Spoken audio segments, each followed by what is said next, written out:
Nagsimula na ang negosasyon sa pagitan ng Pilipinas at Japan hinggil sa pagkakaroon ng Visiting Forces Agreement sa pagitan ng dalawang bansa.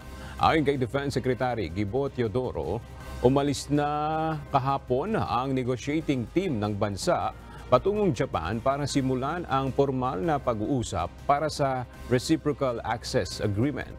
Sa ilalim ng isinusulong na kasunduan, papayagan ang pansamantalang pagbisita sa bansa ng mga sundalong Hapones. Ayon naman kay Senate President Migs Zubiri, mas malamang na bumoto pabor dito ang mayorya ng mga senador. Kailangan kasing dumaan sa ratifikasyon ng Senado ang mapagkakasunduan ng pamahalaan ng Pilipinas at Japan bago ito maipatupad.